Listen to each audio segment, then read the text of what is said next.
Mateus, capítulo 6, verso de número 22. Amém?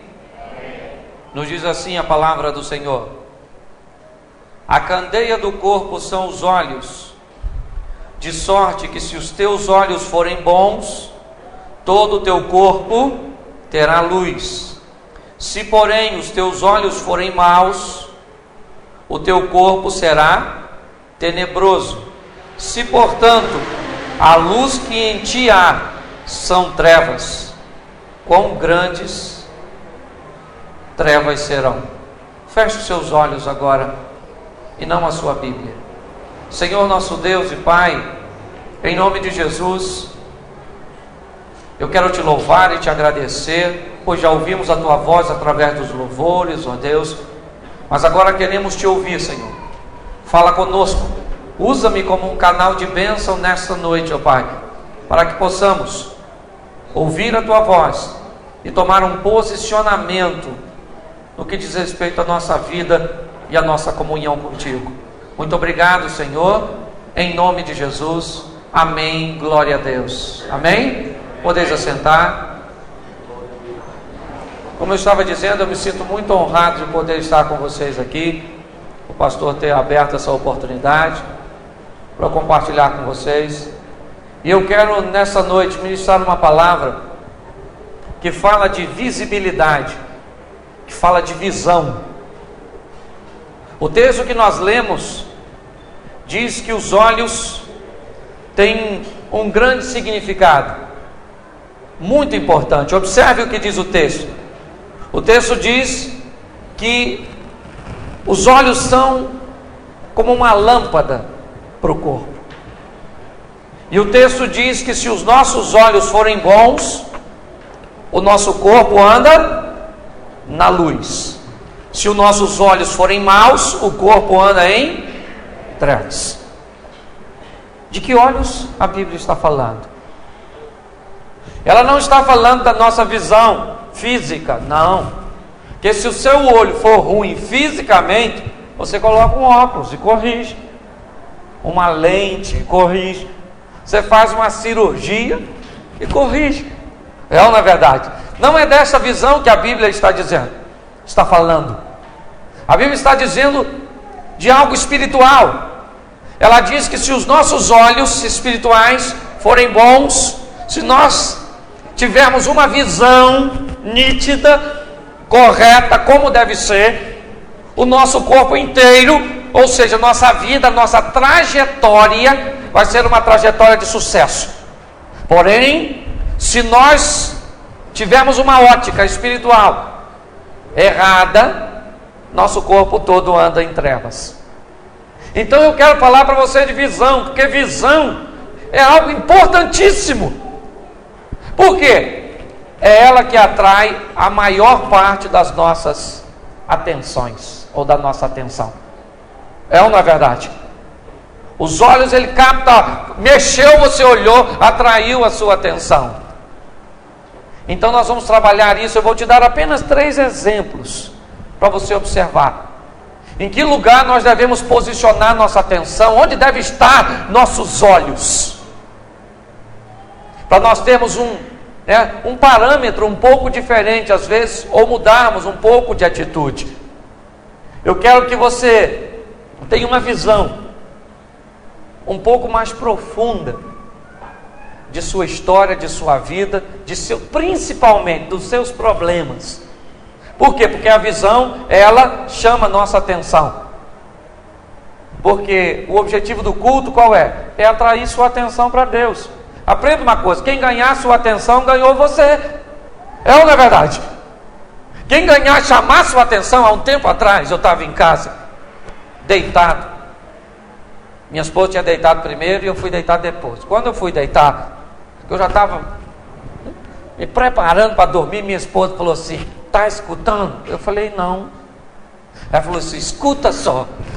Estava chovendo, tinha uma goteira em cima da tampa do meu ar-condicionado, do lado de fora, e eu não estava ouvindo, mas a mulher estava e ela me avisou. E a partir daquele momento, aquela goteira chamou a minha atenção. Aquilo pingava que parecia uma granada batendo.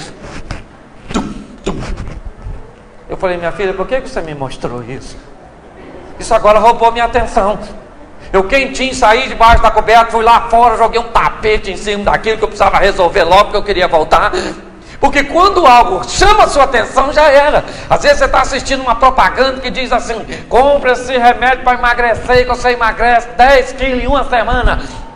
Já notou que a propaganda é sempre repetitiva? Porque ela tem um objetivo, chamar a sua atenção. Aí você vai lá e compra. Aí junto com o produto de emagrecer, vem um conselho numa caderneta grandona assim: para de comer, é isso que emagrece. É ou não é? Mas quando atrai a nossa atenção, já era.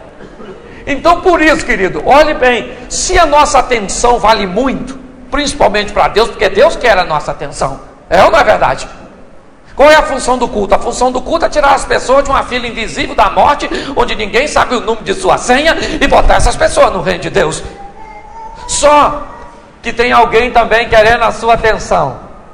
Se ela vale muito, quem é que quer? O diabo. Ele quer a sua atenção.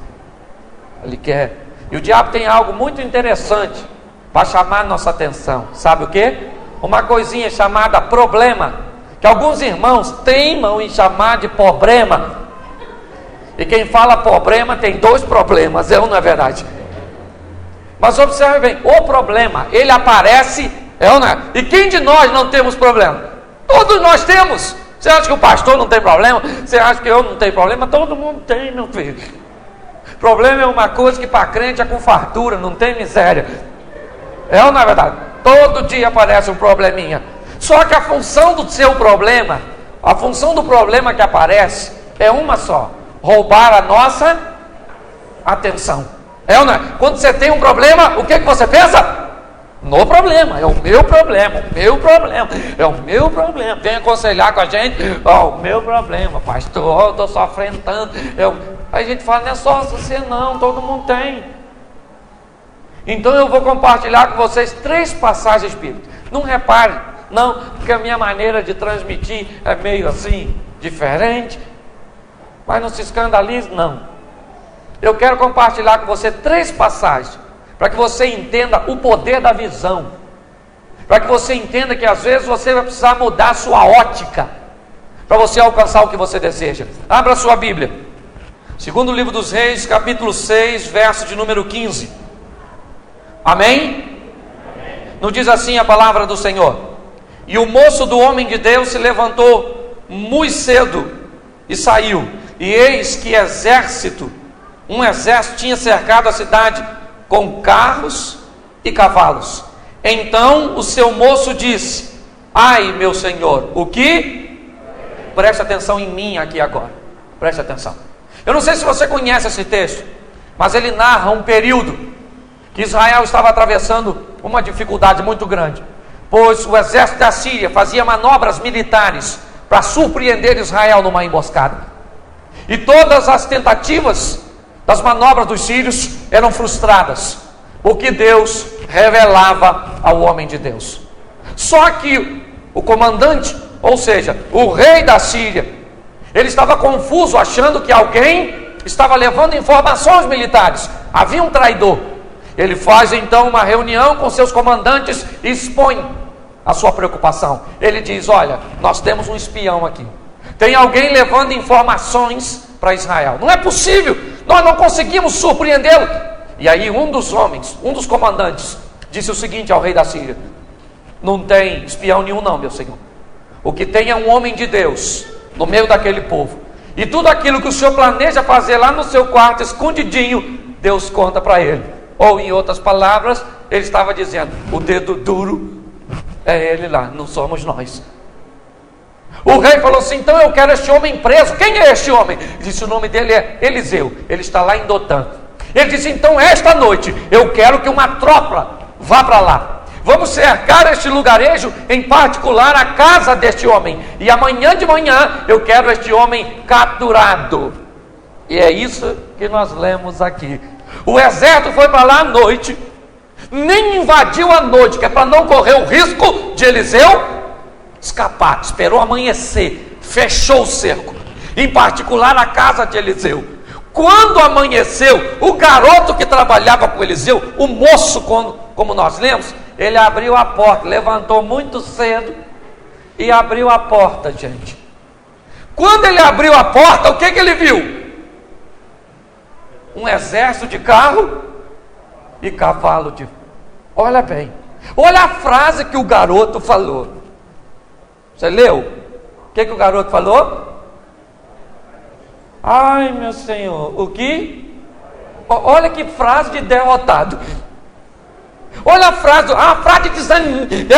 De desânimo. O garoto falou: ah, meu Senhor, o que faremos? Puxa vida. Só para pegar nós dois, não era nem ele, é para pegar Eliseu. Mas como ele está junto, vai. Não estão querendo nem pegá-lo, mas como ele está junto com Eliseu, ele vai dançar também. A frase do garoto demonstra o que aquela imagem passou para o garoto. Quando ele abriu a porta, o que ele viu? Um exército que cercou a casa dele, um exército grande, um exército forte. Quando ele viu aquilo, a atenção dele foi para onde? Para o problema. O problema. Ele maximizou o problema, porque é assim que nós fazemos, irmão. Quando o problema aparece, a primeira coisa que nós achamos é que o problema é maior do que nós. Se ele é forte, poderoso, o problema é tremendo, é um problemão que você tem. Você olha para a sua dívida e diz: dívida, você é grande demais. Você olha para a sua enfermidade: minha enfermidade. Você olha para a sua vida conjugal e diz: irmão, você não conhece meu marido, por isso que você está falando. Aquele marido meu, eu acho que nem foi Deus que me deu. Foi o inimigo, não é verdade? Tem gente que pensa. Eu brinco com isso. Tem mulher que fala assim: irmão, aquilo é joio. Eu dormi, o inimigo plantou. E pior, a Bíblia diz que eu não posso nem cortar, tem que deixar crescer junto comigo, não é verdade? Mas observe bem, quando o garoto olhou, o problema chamou a atenção dele, porque é isso que o problema faz comigo e com você. Chega na vida da gente e rouba a nossa atenção. Você vem para o culto, né, dizendo: Jeová é o meu cavaleiro, mas aquele lá no seu íntimo está assim: ó o seu problema. Você canta: poderoso Deus, e lá está assim: olha o seu problema. Tem gente que tem uma afinidade tão grande com o problema, que ele vem aqui na frente orar, a gente ora: sai da vida dele, problema! E quando ele vai sentar, ele fala: problema, a oração acabou, vamos embora. Olha mesmo, a gente já vai embora, tá? Criou um vínculo. Tem pessoa que só pensa no problema. Por quê? Se você pensa no problema, você não tem tempo para pensar em Deus. Essa é a estratégia. Pense no seu problema, sofra pelo seu problema, sofra por ele. Sabe por quê? Assim você não pensa em Deus. Duas coisas não podem ocupar o mesmo lugar ao mesmo tempo, no mesmo espaço.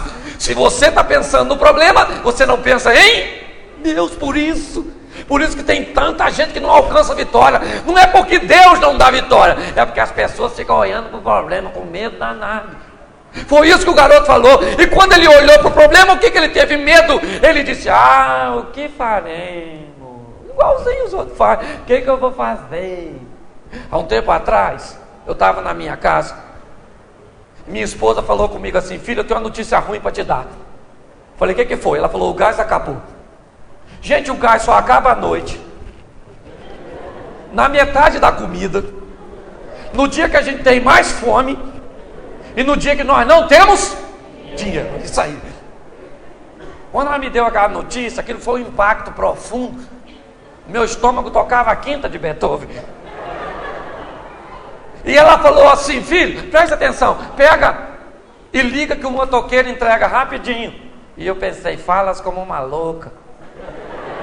Falei: ligar é mole, minha filha, o difícil é pagar. Aí ela falou assim: então sabe o que nós vamos fazer? Dormir com fome. Focou o problema. Problemão, já estava nervosa, coitado. Aí o problema maximizou. Aí eu olhei, falei assim: negócio vai ter que ir. Fui lá na cozinha, deitei o botijão de gás, Olhei para ele, botei a mão e orei. Falei, botijão, botijãozinho, você vai cuspir um foguinho. Ele durou mais 15 dias até eu receber meu pagamento, irmãos. Que o Senhor é Deus e nós precisamos aprender a não olhar o problema, porque problema todo mundo tem. Se você ficar observando o problema, ele vai acabar com sua história. O garoto olhou e a frase do garoto foi de desânimo, é lógico. Ele olhou o tamanho do exército que cercou a casa dele. Só que depois do garoto, quem é que vai sair? O homem de Deus. Olha a diferença da visão do garoto para a visão do homem. Olha bem. O garoto saiu, olhou e falou: ah, o que faremos? Logo depois sai Eliseu, o homem de Deus. Eliseu saiu. Quando Eliseu saiu, o que ele viu? A mesma coisa que o garoto. O exército que está para o garoto é o mesmo que está para Eliseu. A diferença é onde Eliseu coloca o seu foco e onde o garoto colocou o seu foco. Quando Eliseu saiu, que ele olhou, ele viu o exército da Síria lá. É lógico, o exército está lá. Só que ele não olhou para o exército. Ele olhou para Deus. E ele então fala com o garoto o quê? Não temas. Olha, eu gosto dessa palavrinha. Inclusive tem algumas traduções que diz que ele falou assim: calma, garoto. Eu gosto mais dessa. O garoto nervoso, tremendo, Eliseu saiu, olhou e falou assim: calma, garoto, calma. O garoto deve estar pensando: calma, estão querendo pegar a gente. Como é que eu vou ter calma? Eliseu olhou e falou: calma, rapaz, calma. Por quê? Qual é a diferença? A diferença é que o homem de Deus, olha bem, ele não olha para o problema, ele olha para o aliado, para Deus. Quando você tem um problema, não adianta você desesperar, não adianta você maximizar o problema, porque ele vai engolir você. Quando você tiver um problema, e eu sei que você o tem, olhe para Deus, porque quando você olhar para Deus, o problema diminui. Quando você olha para o problema, ele infla. Quando você olha para Deus, o problema murcha. É assim que funciona. O garoto olhou, maximizou. Eliseu olhou e falou: calma, garoto. Só que não precisa falar calma, garoto, não. Fala calma com você mesmo. Calma, fica quietinho. Igual o salmista falou com ele mesmo: fica quieta dentro de mim, ó minha alma. Ele estava conversando com ele mesmo. É ou não é? Nós precisamos aprender a encarar o problema por uma ótica de homem de Deus, de mulher de Deus. Não por qualquer ótica. Tem gente que não pode. Há um tempo atrás eu estava saindo da igreja. Isso é muito comum às vezes acontecer. Tem gente que tem a probleminha que maximiza. Eu estava saindo da igreja, aí veio uma irmã, eu atrasado, tinha que pegar minha esposa em outro local. Aí eu veio chorando: irmão, me ajuda, pelo amor de Deus. Eu falei: que é isso? Deve ser grave. E ela chorando, falei: que foi? E ela não conseguia nem contar, ela estava tão envolvida com o problema que ela não conseguia contar. E eu falei: isso deve ser um problema grande para a mulher chorar desse jeito. Quando ela conseguiu falar, ela falou comigo assim: irmão, sabe o que é? Me ajuda. Eu falei: fala, irmão, pelo amor de Deus. Aí eu já estou ficando nervoso.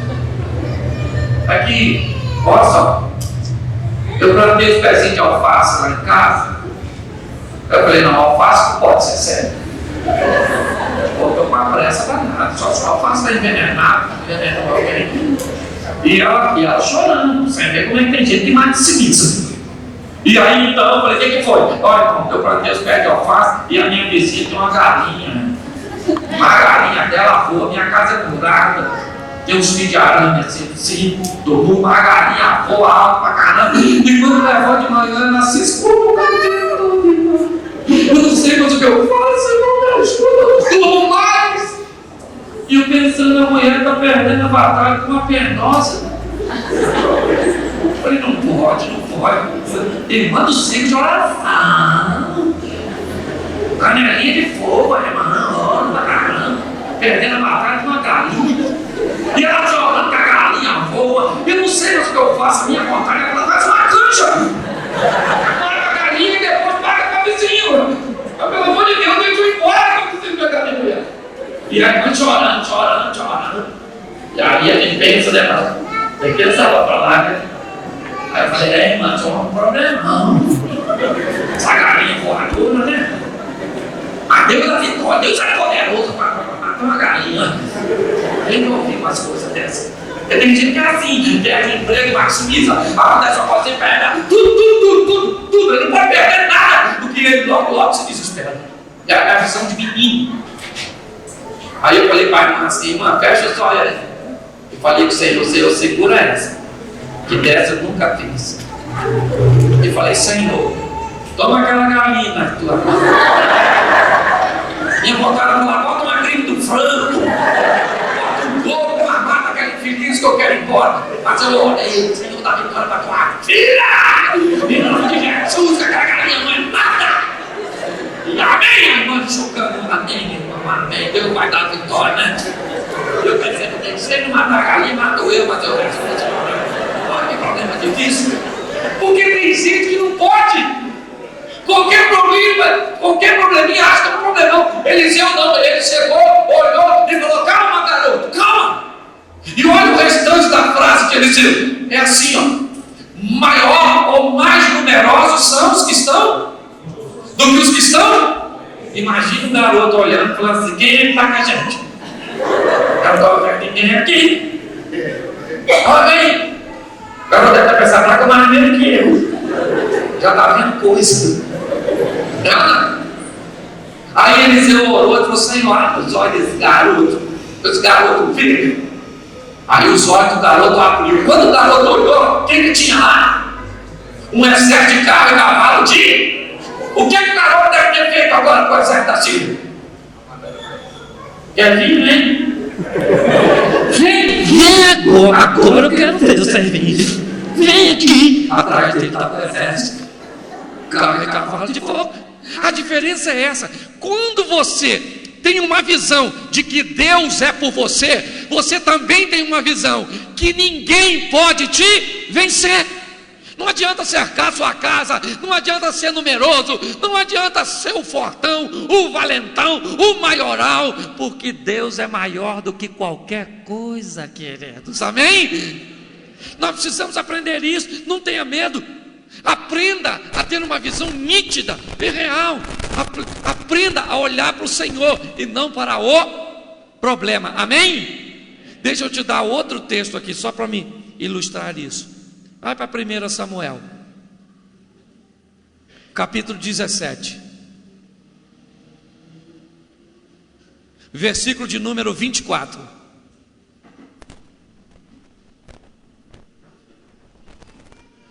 Primeiro livro do profeta Samuel, 17, 24. Amém? Olha o que diz o texto.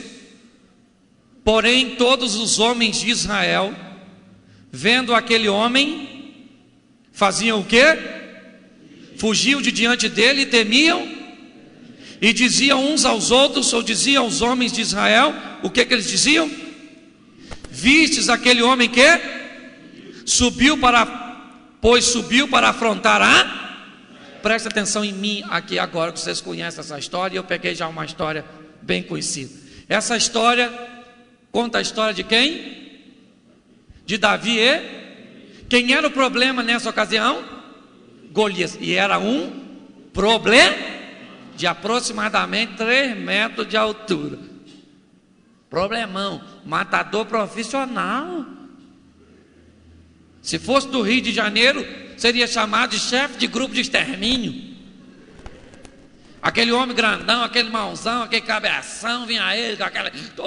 ele era o centro das atenções, todo mundo olhava para ele. Quando ele passava na rua, o pessoal devia falar assim, conheceu fulano? Foi ele que matou. Matava mesmo, perigosíssimo ele era. Ele era o problema, ele era o foco das atenções. O texto que nós lemos diz que todos os homens, todos os soldados de Israel, quando olhava para o gigante, sentia o quê? Medo. Até você ia sentir, meu filho, se você estivesse lá, um cara de 3 metros de altura, olhando para você, e pior, está chamando, você que é homem aí agora, ele estava chamando os homens para a briga, dizendo assim, tem algum homem aí? Se tiver, vem aqui pelejar comigo, homem a homem. E eu confesso que se eu tivesse lá, eu ia falar: Senhor, mata ele de uma parada cardíaca, dá um AVC nele, é ou não é verdade? Não, mas tem peleja que não é assim. Tem peleja que você vai ter que enfrentar.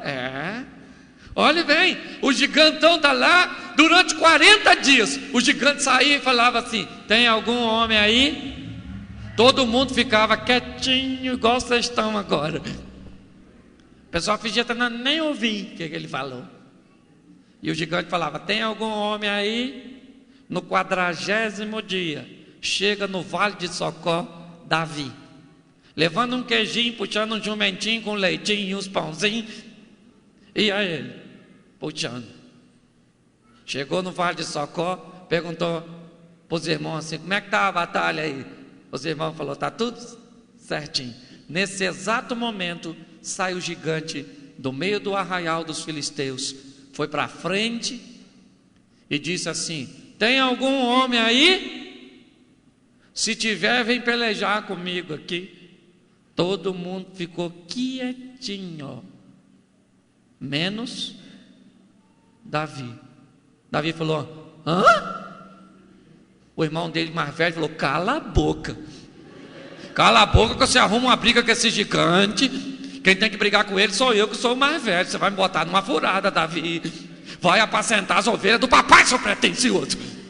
Você, meu, olha o problema que você está arrumando. Olha o tamanho do homem, rapaz. Você é doido? Davi se afastou do irmão e perguntou assim: o que vão dar para quem matar esse gigante? Nem ganhou e já quer gastar o prêmio. É ou não é? Aí o pessoal falou assim: ó, quem matar o gigante fica rico. Ele falou: bom negócio. Quem matar o gigante casa com a filha do rei. Olha bem, o cara vai ser príncipe. Davi falou: esse negócio é mau, hein? E quem matar o gigante, a casa dele fica isenta de impostos. Davi falou: pode falar com o gigante que sou eu que rebento ele. Eu rebento o gigante. Comigo não tem desse negócio. O garoto falou. Mas sabe qual é o segredo de Davi? Está nesse versículo aqui, ó. Versículo de número 26, o finalzinho. O que diz depois do ponto de interrogação? Quem é, pois, esse incircunciso filisteu para afrontar o exército de Deus? O que Davi está falando? Olhe bem, para onde Davi está olhando? Todo mundo está olhando para o gigante. O gigantão, 3 metros, perigosíssimo, matou para caramba.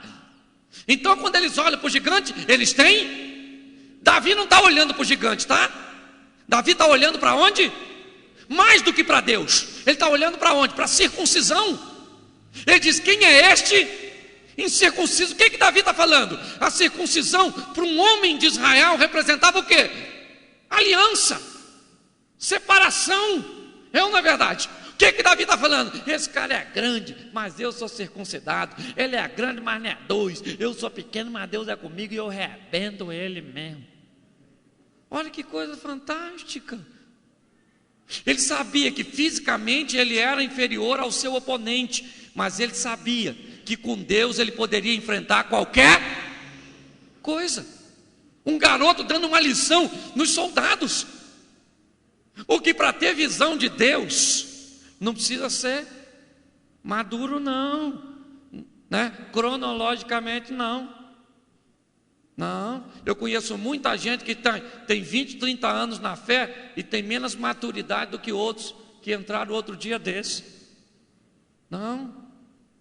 Mas observe bem, Davi falou: eu vou lá e eu mato o gigante. Por quê? Porque Deus é. Ele está olhando para Deus. Por isso ele pode enfrentar. Olhe bem, o que tinha de gente torcendo para Davi, gente. Eu imagino o pessoal falando: deixa ele ir, esse metidinho. O gigante vai arrebentar ele. Sabe por quê? Porque eu aprendi uma coisa nessa minha vida: quem não vai, não gosta de quem vai. Quem não vence, não gosta de vencedor, não.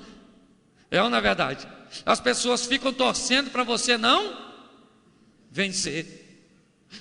O pessoal devia estar falando: deixa esse metidinho ir. o Golias vai matar ele. Quem é esse garoto? Pensa que é, porque eles estavam olhando para o gigante. Davi não. Esse foi o segredo de Davi. Pegaram Davi e levaram para Saul aconselhar Davi, deixar essa besteira para lá. E Davi então é levado à presença do rei. Saul tenta convencê-lo, depois você lê. Saul fala para Davi: não vai, Golias é matador profissional. Olhe bem, Davi, ele mata. Vem de garotinho, isso é perigoso, rapaz, você é doido. Sabe o que Davi falou para ele? Saul, eu estava apacentando as ovelhas do meu pai, veio um leão para pegar uma ovelha, eu levantei e matei o leão. Em outra ocasião, veio um urso, eu levantei, peguei a ovelha e matei. Esse filisteu vai ser igualzinho ao leão e o urso. Preste atenção, porque isso aqui é muito sério que eu vou falar agora. Quando você estiver enfrentando seu inimigo, mexa na sua memória. Mexa. Sabe por quê? Porque a sua memória vai fazer você lembrar de batalhas que você já venceu. Para você chegar até aqui, quantos leões e ursos você já matou? Quantas batalhas você já venceu para chegar até o dia de hoje? Alguma delas derrotou você? Então não vai ser essa que você está enfrentando ou que você vai enfrentar que vai acabar com a sua história, não. Porque você não peleja sozinho, você tem um Deus que peleja a teu favor. É ou não é verdade? Davi sabia disso, ele mexeu na memória dele. Ele disse: eu ganhei de um leão, eu ganhei de um urso, então eu vou ganhar desse filisteu. E você pensa que Saul estava pensando em Davi? Não, Saul estava pensando nele mesmo. Porque quando Saul não dormia, quem é que tocava para ele dormir? Davi. Saul deve ter pensado: não vai não, Davi, vai que você morre, como é que eu durmo depois? Não tinha cadernal, Lexotan, diazepam, não tinha nada disso lá não. Saul está pensando é nele. Davi disse: eu vou. Saul falou assim: então vai com Deus, vai com a minha armadura. Aí Davi botou aquela armadura, ficou igual um bobão. Aí falou para Saul: Saul, não dá para eu ir com isso não, filho. Dá não. Se tem uma coisa que eu tenho que ter na frente do gigante, é a possibilidade de fuga. Eu vou ficar igual um bobão lá. E outra coisa, espiritualmente, a armadura de Saul não servia para Davi. O que Saul era um desobediente dissimulado. A armadura dele não servia. Era um covarde, um omisso. Ela jamais serviria para Davi. Só que Davi tirou tudo aquilo de cima sobre si, passou no riacho e apanhou quantas pedrinhas? 5 pedras. Por que ele apanhou 5, gente? Hein? Porque isso dava a ele o direito de errar, gente. Se ele pega uma pedra só e erra, tinha que correr, meu filho. Você, quando for enfrentar inimigo, adversário, adversidade, você tem que botar umas pedrinhas a mais na sua sacola. Aí eu vou lá e vai dar tudo certo. E se não der? Assim não, se não der, que palavra pessimista. É que às vezes não dá. É ou não é? Jesus está conversando com a mulher samaritana, falando com ela: minha filha, você me dá água? Ela falou: como o senhor é judeu e me pede de beber a mim, que sou mulher samaritana? Ele falou: minha filha, se você soubesse quem sou eu, você que me pediria, e eu te daria da água viva. A mulher não estava entendendo não. Falou: onde pois o senhor tem desta água? Jesus estava, porque nem sempre vai dar certo. Esse dia eu fui pregar numa igreja, tinha gente até na janela. E o pessoal cantava. Nunca vi uma igreja cantar daquele jeito. Cantou. E eu olho para o relógio e o povo canta fulano. Eu acho que até os visitantes cantaram naquele culto. Não é possível. Só um garoto cantou 5 vezes. Vinha a irmã cantar, queria chamar o irmão para cantar comigo. Eu olhei e falei: Senhor, se esse garoto levantar de novo para cantar, eu vou arrumar uma confusão nesse negócio aqui. E eu estou olhando para o relógio, está dando 9 horas e nada, eu pregar, 9h05. Agora nós vamos ouvir a poderosa palavra do Senhor. Aí abri a Bíblia, uns bolsos desse tamanho, para pregar. Falei: Senhor, tinha gente na janela. Quando peguei o microfone, que eu falei: a paz do Senhor, irmão, acabou a luz. Você ri porque não foi você. Acabou a luz, eu com esboço desse tamanho, tudo escuro. Errei, aquela pedra, eu errei. Deu para pregar não. Fechei o esboço, peguei outra pedra e preguei. Quando eu falei amém, chegou a luz e ainda cantaram mais 2 hinos. Então nós precisamos estar preparados para o imprevisto. Davi pegou 5 pedras, dava o direito a ele de errar. Você precisa estar prevenido para as adversidades. Pegou, botou as 5 pedrinhas na sacola e foi para lá enfrentar o gigante. Foi para lá, chegou lá, estava assim de gente lá, ó. Inclusive o exército de Israel estava lá. Eu não sei o que eles estão fazendo lá, gente. Se Davi perder, eles vão ser escravos dos filisteus. A única resposta que eu encontro para isso é que eles estão querendo ver desgraça. Não tem replay, não é verdade? Vamos ver Davi morrer. Quando ele morrer, a gente sai correndo. Está lá. Aí Davi chegou. Quando Golias viu Davi, Golias ficou nervoso. Se o homem calmo já era um perigo, imagine o gigante nervoso. O gigante olhou para Davi e falou assim: ah, garoto, você está pensando que eu sou algum cachorro? Para você vir a minha com esse pedaço de pau, essas pedrinhas? Eu vou arrebentar você, garoto. Ou eu vou matar você, não vai ter nem enterro. Eu vou abrir você e vou deixar para os bichos comer. Imagine ouvir uma ameaça dessa, um cara de 3 metros. Não é para qualquer um não, meu filho.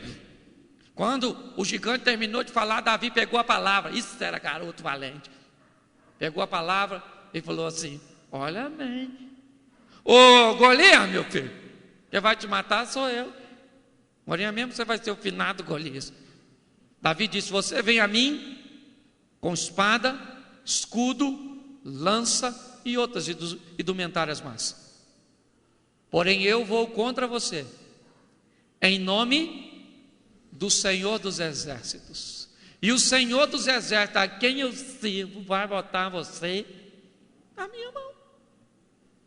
Vou dar-lhe uma pedrada nesse cabeção seu, que eu vou arrebentar você, rapaz. Já está tudo planejado. Eu tenho 5 pedras para qualquer eventualidade. 5. Davi pega aquela tiradeira dele, meu filho. O garoto, olha o que ele diz: eu vou contra você em nome do Senhor dos... O segredo é esse. É ou não é verdade? É você saber que você está indo com um Deus poderoso. Não interessa o tamanho do inimigo, não interessa a fama que o inimigo tem. Nosso Deus é muito mais poderoso do que qualquer adversário que um dia você possa enfrentar. Nós precisamos, não deixe seus problemas roubarem a sua fé, a sua atenção. Davi tinha certeza que Deus era com ele e girou aquela pedra, meu filho, e acertou. Também não devia ser nem tão difícil errar uma cabeça da graúda daquela. Aquilo para acabar com dor de cabeça devia ser caixa fechada de paracetamol, não é verdade? Deu-lhe uma pedrada naquela cabeça gigantesca e o gigantão, machão, campeão, viu estrela e caiu estirado lá no chão. A pedra matou? Não, a pedra só feriu. Agora Davi foi lá, agora eu também ia. Chega lá e falar: qual é, gigante? Quem é você aí? Por quê? Para quê? Davi foi lá, pegou a espada e cortou o quê do gigante? Por que ele cortou a cabeça, gente? Você já viu alguém na rua sem perna? Sem dente? Sem cabelo? Sem cabeça? Não. Quando você corta a cabeça, você acaba com o problema. Então eu quero falar uma coisa para você: não arranca os dentes do problema não, que ele corre atrás do seu banguelo. Não corta o cabelo, não raspa a cabeça do problema não, que ele corre atrás do seu careca. Tem gente que dá um paliativo para o problema, você não brinca com o problema. O problema é você corta logo a cabeça do infeliz, que é para acabar com a história. Davi levantou aquele cabeção e pronto. Venceu o campeão dos filisteus, venceu o invencível. Por quê? Porque ele teve uma visão que os demais não tiveram. Por isso ele foi para onde os demais não foram. Por isso ele é chamado como os demais não são chamados. Porque ele fez coisas que ninguém estava fazendo. Nós precisamos aprender a tomar essa postura, querido, diante dos problemas. Olhe para Deus. Não tenha medo dos seus adversários, por maiores que eles sejam. Amém? Deixa eu te dar o último exemplo aqui, para não passar muito do horário. João, capítulo de número 5.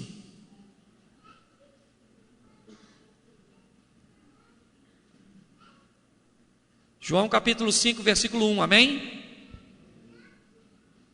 Depois disso havia uma festa entre os judeus e ele subiu para Jerusalém.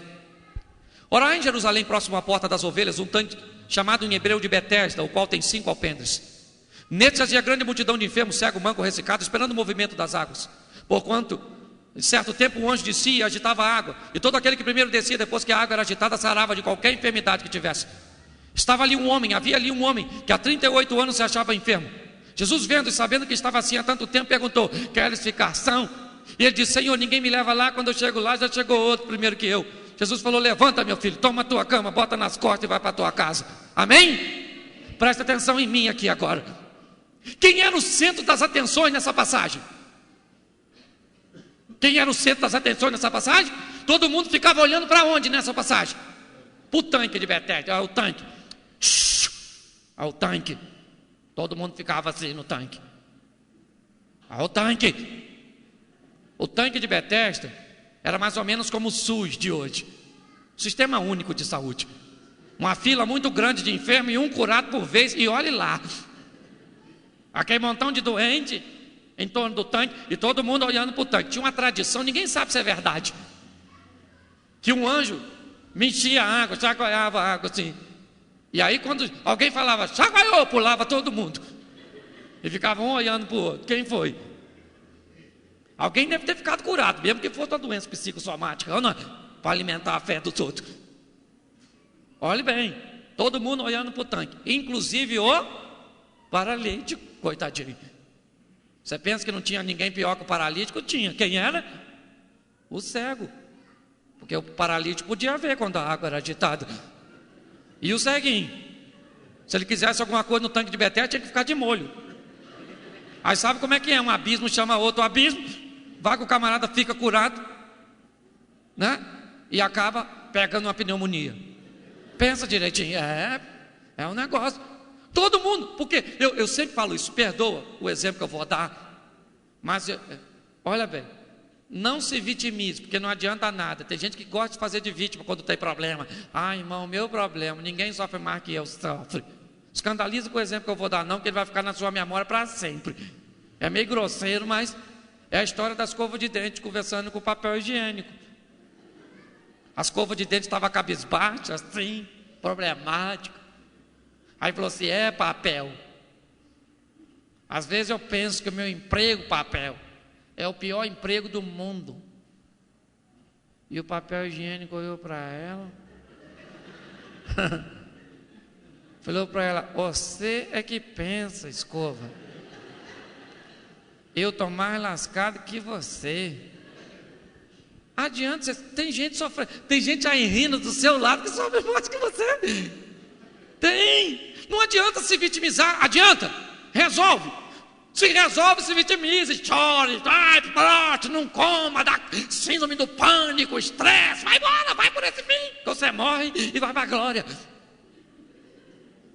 Mas se você ama viver, meu filho, para com esse negócio, não se vitimize. Não adianta nada. O homem está lá, coitado, olha bem, na beira do tanque, vê os outros às vezes ser curados e ele nada. De repente, quem é que se aproxima dele? Jesus. Olha o que Jesus falou, gente.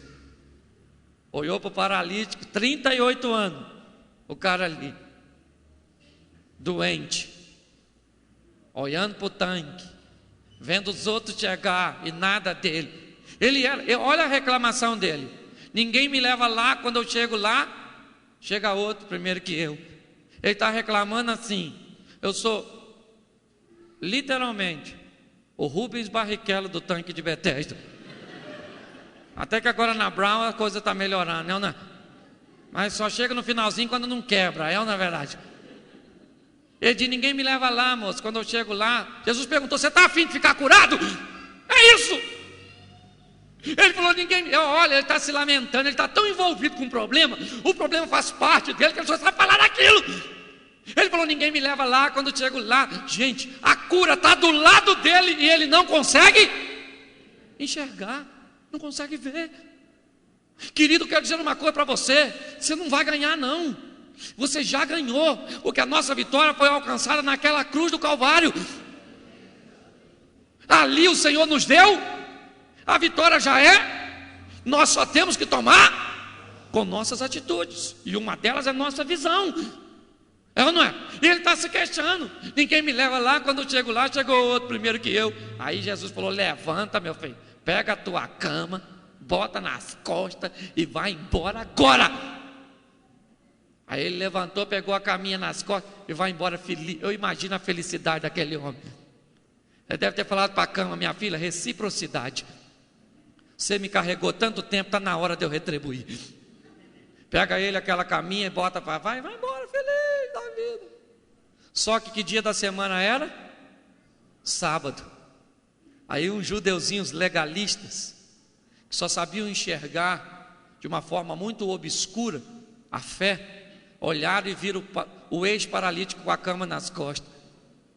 E falou assim: ué, o cara carregando a cama lá, pode carregar a cama? Não pode. Hoje é sábado, pode não. É uma infração gravíssima. Leva até ponto na carteira. É ou não? Aí alguém falou: ô, da cama, pode carregar a cama não. Ele foi lá com a cama nas costas, gente. Pois você lê. Falou: como é que é? Alguém falou: a cama, não pode carregar a cama, que hoje é Moisés, escreveu a lei. Ele com a cama nas costas falou assim: o negócio é o seguinte, meu filho, eu estava 38 anos na beira do tanque, ninguém nunca fez nada por mim. O tanque era de frente à porta das ovelhas, onde as ovelhas que eram levadas a sacrifício entravam. Aqueles homens ali, eu sabia muito bem que aquele homem era um ex-paralítico, que ficava lá. Por isso ele está dizendo: eu estou lá um tempão, ninguém nunca fez nada por mim. Aí chegou um homem lá e falou assim: quer ficar curado? Eu até reclamei, mas ele mandou pegar a cama, botar nas minhas costas e ir para a minha. Em outras palavras, o que ele está dizendo: o homem que mandou eu carregar esta cama foi o homem que me fez andar. Foi ele que mudou a história da minha vida. Como é que eu não vou obedecer a um homem desse? Ele deve ter pensado: é porque não tinha, né? Deve pensar: se mandasse eu carregar a geladeira, a televisão, eu boto qualquer coisa nas costas e saio andando. Um homem que anteriormente estava focado num tanque, agora está focado em obedecer. Olhe bem, gente, esse é o segredo do nosso sucesso. Isso. Obedeça o que ele mandar você fazer. Olha, eu tive uma crise muito grande no meu ministério. Por quê? Porque meu pai, uma época, foi diácono da Igreja Assembleia de Deus, era porteiro. E eu não era cristão, não. Eu bebia. Aí ele me chamava para ir nos cultos, eu ia fazer uma visita. Chegava lá, os caras pregavam, pastor, aquela mensagem maravilhosa. E aí o pessoal chorava na pregação, eu achava aquilo lindo. Até eu chorava, principalmente quando eu bebia alguma coisa, chorava, falava: nossa, que coisa linda. Se um dia eu pregar, eu quero que os outros chorem assim. Pois bem, o tempo passou, e eu comecei a pregar e ninguém chorava. Aí eu falei: Senhor, justamente na minha vez os outros riem, vê se tem graça isso, não é verdade? Mas aí eu fui até para o irmão orar por mim, que eu estava querendo parar de pregar. E o irmão falou comigo assim: meu filho, foi esses pregos que Deus te deu? Eu falei: foi. Ele falou: então prega. É verdade, obedeça. Pegue agora, eu já estou fechando aqui, coloque isso na sua mente. Seus problemas não vão desaparecer, não. Eles sempre vão estar diante de ti. A diferença é que a partir de hoje você não vai olhar mais para problema. Você sabe que eles estão lá, mas você também sabe que ele não pode te derrotar. Por que ele não pode te derrotar? porque aquele que te prometeu vitória é fiel para cumprir. Coloque isso no seu coração. Vale um amém esta palavra? Amém? Amém. Feche os seus olhos aí. Pode fechar que ninguém vai pegar nada seu não. Tem uns irmãos que não fecham, né? Eu quero orar agora. Um músico ali no teclado, se for possível, rapidinho. Só se for possível. Mas fique com seus olhos fechados. Eu só quero orar. Mas antes de orar, eu quero perguntar a você que está aqui nessa noite: tem alguém aqui que está rodeado de problemas, ou que tem um problema que está roubando sua atenção, tirando o teu sono, tirando o seu apetite, roubando sua atenção até mesmo nos momentos de louvor, nos momentos da palavra, nos momentos da oração? Você ora pensando no problema, você canta pensando no problema, você ouve pensando no problema, porque é um grande problema que você tem. Se você tem um grande problema e ele está roubando a sua atenção, eu gostaria de chamar você a vir aqui na frente nessa noite, porque eu quero orar por você e com você, para que Deus mude sua ótica nesta noite. Só se tiver alguém assim. Você tem um problema, não é probleminha não, é problemão que está roubando sua atenção. Tem alguém assim? Se tiver, venha rapidinho. Eu não prego para emocionar ninguém. Para mim quem faz a obra é o Espírito Santo do Senhor. Meu papel é apenas pregar. Mas se você está com um problemão, seja na sua família, no seu casamento, nas suas finanças, no seu emprego, seja na sua saúde, você tem problemas que estão roubando sua atenção, eu quero que você venha aqui agora. Você tem pensado nele o tempo inteiro. Talvez eu estava pregando e você estava pensando nele, no seu gigante, no exército que se levantou contra você. Vem aqui. Está na hora disso chegar no final. Está na hora disso acabar. Este problema que te atormenta não vai ser o último não. Não se iluda não. Amanhã irá aparecer outro. Mas hoje Deus vai te dar vitória neste. Amém? Nós vamos orar. Eu quero a igreja de pé, por favor. Olha quanta gente. Chega um pouquinho mais à frente vocês aqui, ó. O pessoal chegar. É uma coisa muito comum isso. Os problemas roubarem a nossa atenção. Nós vamos orar.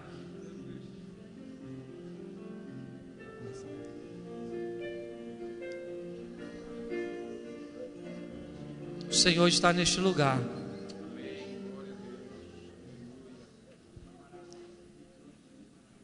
Aleluias. Deus quer mudar a sua visão. Talvez o teu sofrimento fez com que você perdesse a visão do Senhor. O seu problema se tornou um grande adversário, muito maior do que na realidade ele é, pela atenção que foi dada a ele. O que Deus está falando hoje é: olha para mim.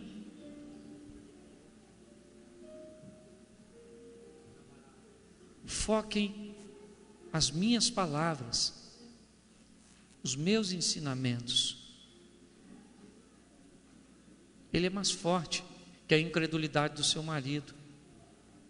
Ele é mais forte que a rebeldia dos seus filhos. Ele é mais forte que qualquer coisa. Senhor nosso Deus e Pai, neste momento eu quero entregar essas pessoas que aqui à frente vieram. Pessoas que neste momento estão vivenciando problemas. Problemas, Senhor, que tomaram uma magnitude diante deles. Problemas, Senhor, que não são fáceis de resolver. Problemas dificílimos para qualquer ser humano resolver. Mas nós não estamos aqui pregando uma palavra de um homem. Nós estamos pregando a palavra de um Deus forte e poderoso. Um Deus bem presente no momento da angústia. Um Deus que jamais desampara os seus. Por isso eu quero entregar o teu povo hoje e pedir, Senhor, que os olhos dos teus filhos sejam abertos pelo poder do teu Espírito Santo agora. Em nome de Jesus, ofereça a eles a segurança de que o Senhor está presente, que o Senhor irá à peleja, independente do tamanho do adversário, porque às vezes é um duelo, irmão, não tem ninguém para te ajudar, é só o Senhor. Mas não temas, não desanimes, pois o Senhor hoje te trouxe aqui para te dar vitória.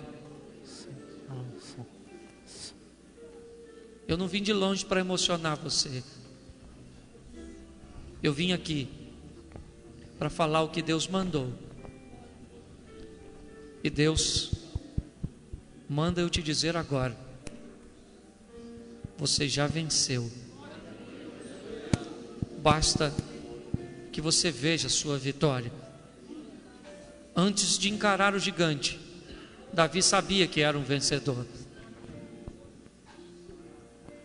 Senhor, muito obrigado. Muito obrigado, Senhor, por esta igreja, pela oportunidade que aqui me foi confiada. Senhor, e em nome de Jesus, aqueles que estão sentados, ou melhor, aqueles que estão de pés aí no banco, que levem esta palavra como uma palavra de prevenção. Amanhã você estará envolvido num problema, com certeza, que você buscou ou não, pois os problemas são assim, fazem parte do nosso currículo, de nossa história. Mas nunca deixe o teu problema roubar a sua atenção a ponto de se tornar maior que o teu Deus, pois isso é mentira. O Senhor é o Todo-Poderoso, o Deus da vitória. É para Ele que nós devemos olhar e honrá-lo por tudo aquilo que Ele é. Muito obrigado, Senhor. Muito obrigado. Em nome de Jesus. Amém.